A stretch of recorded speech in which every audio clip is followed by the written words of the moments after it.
Halo teman-teman, kembali lagi di Learning Journal bersama saya. Pada kesempatan kali ini saya akan membahas tentang akuntabilitas. Seperti apa pembahasannya? Mari langsung kita lihat saja.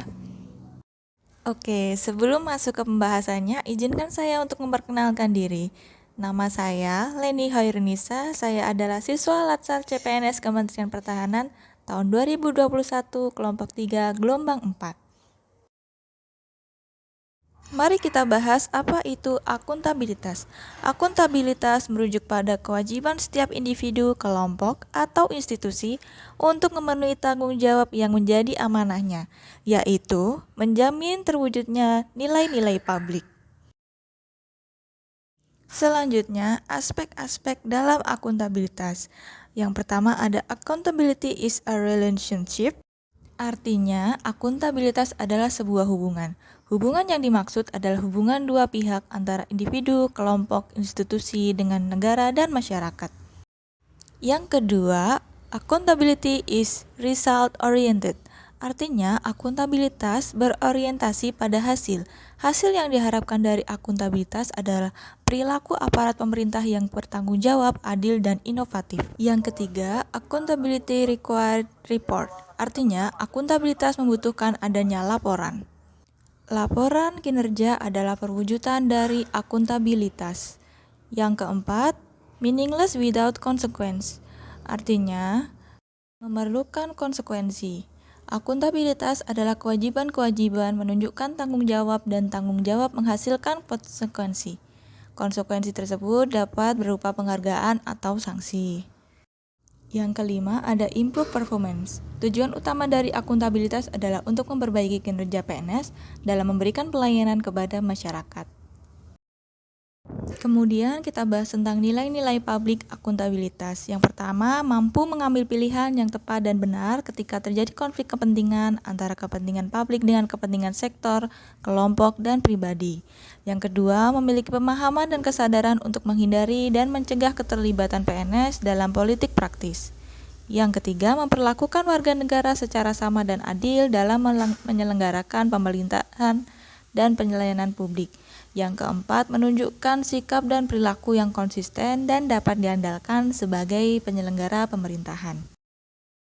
Fungsi akuntabilitas. Akuntabilitas publik memiliki 3 fungsi utama, yaitu peran demokrasi untuk menyediakan kontrol demokratis, peran konstitusional untuk mencegah korupsi dan penyalahgunaan kekuasaan, dan peran belajar untuk meningkatkan efisiensi dan efektivitas. Nilai-nilai dasar akuntabilitas. Yang pertama, kepemimpinan. Seorang pemimpin harus dapat memberi contoh kepada orang lain. Yang kedua, transparansi.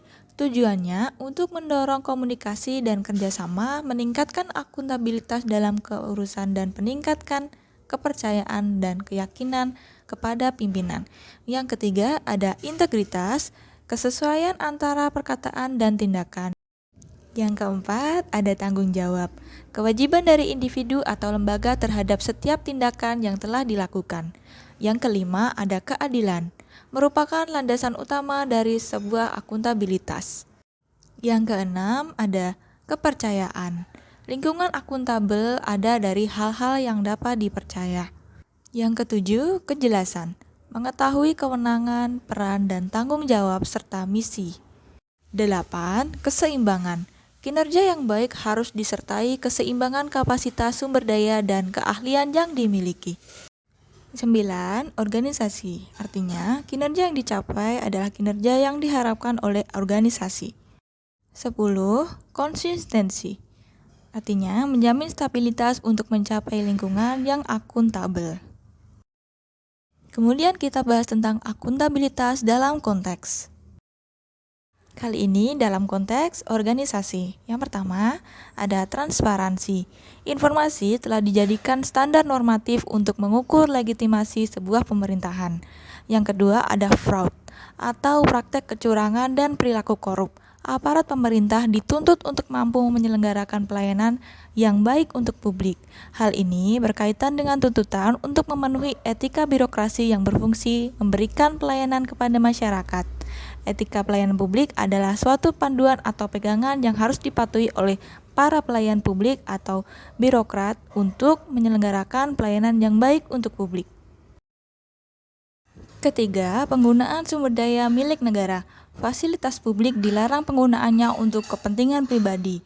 Yang keempat, penyimpanan dan penggunaan data dan informasi pemerintah. Akuntabilitas dalam hal ini adalah bagaimana pemerintah atau aparatur dapat menjelaskan semua aktivitasnya dengan memberikan data dan informasi yang akurat terhadap apa yang telah mereka laksanakan, sedang laksanakan, dan akan dilaksanakan. Yang kelima, konflik kepentingan. Konflik kepentingan adalah suatu situasi yang timbul di mana tugas publik dan kepentingan pribadi bertentangan. Menjadi PNS yang akuntabel. PNS yang akuntabel adalah PNS yang mampu mengambil pilihan yang tepat ketika terjadi konflik kepentingan, tidak terlibat dalam politik praktis, melayani warga secara adil dan konsisten dalam menjalankan tugas dan fungsinya.